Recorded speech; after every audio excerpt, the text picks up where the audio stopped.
Dan kalau kita lihat sampai dipopong Pak Ade Armando, sampai sampai dia pingsan, nggak sadarkan diri, berdarah-darah.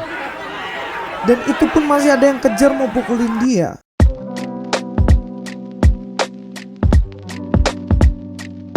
Hari ini saya dengar kabar bagaimana Pak Ade Armando yang selalu menyuarakan kebenaran dipukulin guys, bahkan sampai telanjang.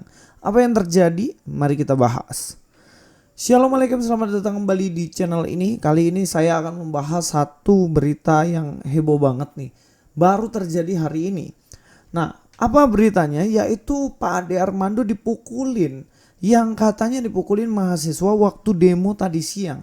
Ini tadi siang kan ada demo kan, demo yang mana menolak 3 periode dari Presiden Jokowi ya, kalau nggak salah itu. Tapi kita akan pastikan aja beritanya ini. Tapi yang jadi pikiran saya, kok bisa Pak Ade Armando dipukulin. Nah, ini sudah menjadi tindakan kekerasan.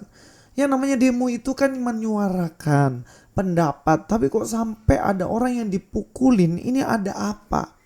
Apakah benar mahasiswa memukuli Pak Ade Armando, atau sebenarnya memukulin ini adalah penyusup-penyusup dalam demo yang sebenarnya tujuannya hanya untuk rusuh, tujuannya hanya untuk menunjukkan kekesalan, yang nggak pakai ini, hanya pakai ini. Nah, kita akan lihat videonya aja ya guys ya. Nah, ini videonya. Demo di DPR ricuh, Ade Armando babak belur dan sempat ditelanjangin. Bayangin, moral apa yang dimiliki seseorang sehingga dia sampai mukulin orang berdarah-darah sampai ditelanjangi. Dan ini adalah bulan yang harusnya nggak terjadi kayak gini. Ditelanjangin cuy. Apakah itu sesuatu yang benar untuk mempermalukan orang? Dan apakah ini adalah tindakan yang dianggap benar waktu demo?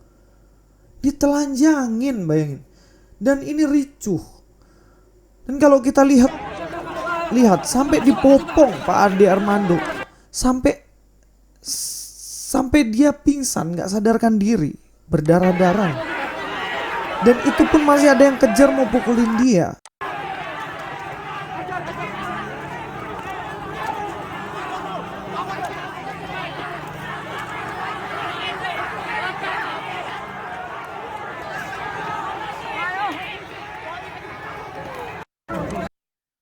Nah, bagi saya ini benar-benar moralitas yang hancur ya.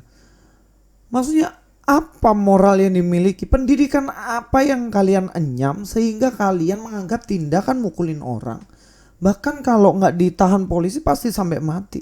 Apakah tindakan itu adalah tindakan yang diajarkan dalam dunia pendidikan di sini, di Indonesia? Nggak ada kan? Lalu dosanya Bapak ini apa sehingga, ataupun kalaupun dia berdosa banyak, apa alasan Anda untuk bisa memukuli Pak Ade Armando?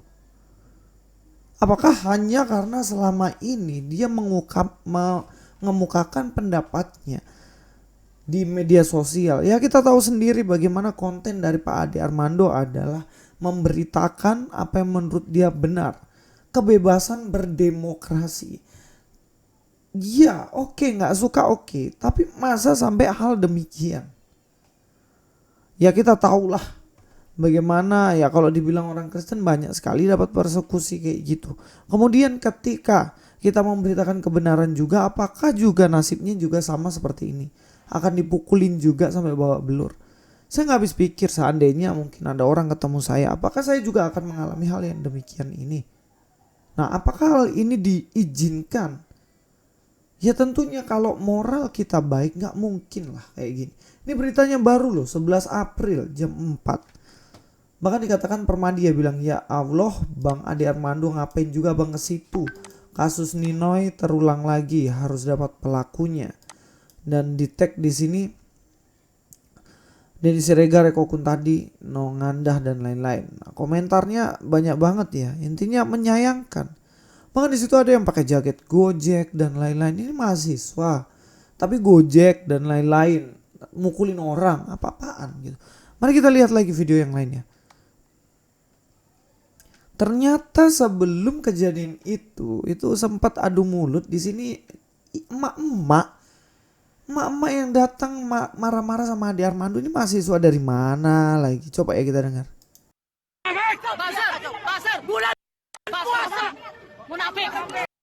Dia bilang bazar, munafik. Suaranya emak-emak ini. Ini bukan suaranya mahasiswa ini, lihat. Suaranya besar banget emak-emak ini. Apakah ini demo emak-emak atau ini demo mahasiswa sebenarnya? Kita lihat lagi ya. Pengkhianat, penjilat, sadar kamu sadar, sadar bulan puasa.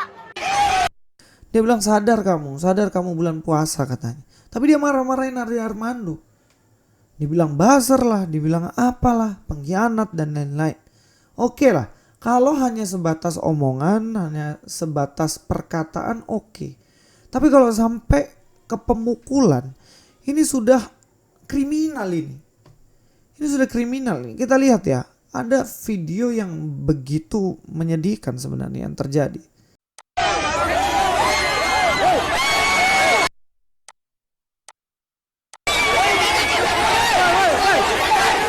Dipukul loh guys. Dipukul Pak Ade Armando di situ. Kita lihat ya. Sampai udah nggak sadarkan diri, matanya sampai putih aja di situ. Gila gak nih? Ini tindakan yang barbar nih. Gak punya moral, gak punya etika ini. Dan ini justru hal-hal gini kok dipertontonkan.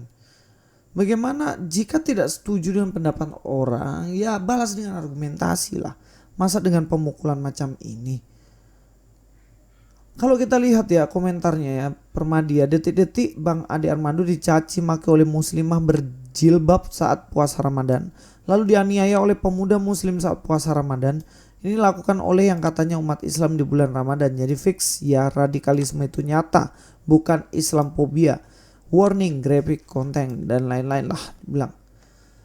Ya intinya hal demikian sayangkanlah. Saya lihat aja kasihan banget. Maksudnya begini, Pak Ade ya dia bukan seiman sama saya, agamanya berbeda. Tapi secara kemanusiaan apakah tindakan ini benar? Ya enggak lah. Pukulin sampai berdarah-darah keluar, bahkan sampai matanya kelihatan putih, pingsan ini. Saya sedih melihat hal ini. Maksudnya yang saya sedih juga ini kok kenapa moral dari bangsa ini seperti ini? Kenapa kok menyelesaikan harus dengan cara fisik? Apa nggak bisa dengan cara yang cerdas untuk menyelesaikan segala sesuatunya? Tapi apakah ini mahasiswa? Kalau yang melakukan mahasiswa sangat disayangkan. Mari kita lihat ya. Nih, pendemo datangi DPR, ini titik masa demo 11 ya. Bagaimana masa mendatangi jalanan di depan gedung ya DPR RI, masa membawa spanduk berisi penolakan terhadap wacana presiden 3 periode. Mahasiswa menolak adanya 3 periode. Oke. Pak Jokowi juga tidak mau 3 periode. Dan juga mahasiswa demo kalau sampai ada terjadi 3 periode. Dan ini adalah kebebasan, silahkan Anda berdemo menolak 3 periode. Saya pun juga menolak 3 periode. Kenapa? Karena ketetapannya ya cuma memang 2 periode, ya udah gitu. Gak ada juga yang mau seperti itu, 3 periode. Dan saya rasa Pak Jokowi juga gak mau 3 periode. Dan ketika ditolak seperti ini, dan yang menarik adalah Pak Ade Armando datang mendukung mereka, tau gak? Oke, kita lihat ya. Ade Armando dipukuli depan gedung DPR, babak belur hingga dicopot celananya. Ini memang gak bermoral sampai kayak gini nih. Fotonya gila. Jakarta, penggiat sosial media Ade Armando mendapat nasib jelek saat ikut memantau jalannya demo di gedung DPR. Dia dipukuli hingga babak belur. Belum jelas apa yang bikin hingga Ade Armando bisa babak belur seperti ini. Dari foto didapati wajah Ade Armando babak belur, darah keluar dari pelipisnya. Yang menyedihkan, celana yang dipakai tidak lagi ada, diduga dipaksa copot pelakunya. Polisi melihat proses pemukulan langsung menyelamatkan Ade Armando. Untung ada polisi loh. Ade Armando bahkan mengatakan, saya tidak ikut demo tapi saya mantau dan saya ingin menyatakan saya mendukung. Kata Ade Armando saat ditemui di lokasi. Dia mendukung. Di usianya yang tak muda lagi, ia hanya ingin memberi dukungan pada mahasiswa, ingin mengutarakan kebebasan berpendapat. Ade berharap kegiatan ini tak berujung ricuh. Karena disusupi kelompok anarkis. Saya dari generasi lebih tua, saya ingin lihat biar gimana pun saya mendukung gerakan demokratis. Saya berharap gerakan ini tak menjadi chaos dan anarkis, dan terutama kalau anak-anak STM ikut. Tapi kayaknya enggak ada yang sejauh ini, ujarnya. Ade Armando dukung 3 periode ditolak. Kebebasan berpikir, kebebasan berpendapat dari mahasiswa didukung Ade Armando. Dia turun ke jalanan, dipukulin cuy. Nah, saya sebenarnya rindu ya pendidikan di Indonesia ini menyasar sampai tidak ada lagi orang-orang ketika berdemo itu rusuh. Apakah saya mendukung demo? Saya mendukung, silakan. Demo itu adalah ungkapan hati kita kepada pemerintah. Yang saya tidak dukung adalah tindakan anarkis. Saya melihat bagaimana waktu itu pernah ada ya polisi ketika menahan adanya demo sampai meninggal. Dan ketika polisi mungkin bertindak sesuatu untuk mengamankan diri, menyelamatkan diri dari serangan mahasiswa, mereka serba salah. Nanti dikenai lagi hak asasi manusia. Nah teman-teman, mari kita secara kemanusiaan kita ini terikat Pancasila. Saya agama Kristen, teman-teman agama Islam, dan yang lainnya agama yang lain. Tapi kita ini satu hati, kita satu jiwa, yaitu Bhinneka Tunggal Ika. Kita ini terikat satu, yaitu Pancasila. Berbeda, kita bisa jalan tapi kita tetap satu. Ade Armando adalah rekan, saudara sebangsa dan setanah air ini. Berbeda boleh, silakan. Tapi bukan berarti ada tindak kekerasan seperti ini. Dalam Alkitab kita tahu bagaimana banyak sekali orang-orang yang bahkan sampai dibunuh karena kebenaran. Kalau teman-teman melihat kisah dalam Alkitab, Stefanus misalnya. Stefanus karena kebenaran dia dirajam batu sampai mati. Teman-teman bela yang mana? Bela Stefanus atau bela orang yang melempari batu hingga mati? Ya terus terang kalau saya pasti senang dengan Stefanus. Karena dialah yang pihak dipukulin. Saya justru tidak senang dengan orang yang memukuli dan melempari dia sampai mati. Karena jelas-jelas itu adalah suatu tindakan yang berdosa. Dengan alasan apapun itu jelas tidak diizinkan. Memang kita harus mendoakan, dan saya juga akan terus mendoakan supaya kasus ini sampai selesai. Pak polisi tolong urus dengan baik supaya tidak ada korban-korban yang lainnya. Saya nggak habis pikir bagaimana jika sampai misalnya Pak Jokowi jalan dengan keluarga tanpa dikawal, mungkin dia dipukulin. Saya nggak habis pikir kalau misalnya Denny Siregar, Eko Kuntadi, Mas Jopray, saya dan teman-teman saya keluar, kemudian ketemu orang model begini. Apa enggak terjadi juga hal demikian? Nah, mari kita ciptakan kedamaian di Indonesia ini. Jelas itu adalah visi dan misi kita. Bahwa bangsa ini diperjuangkan dari penjajahan. Tidak hanya oleh satu agama. Tapi semua agama bersatu hati untuk memperjuangkan kemerdekaan ini. Dari 1945 sampai detik ini. Kita sudah merdeka. Mari kita merdeka juga dari hal-hal anarkis seperti ini. Indonesia akan tetap damai. Indonesia akan penuh kasih jika kita terus bersatu hati, terikat Pancasila. Sampai ketemu di video selanjutnya. Luis Prasetyo sini. God be with you all.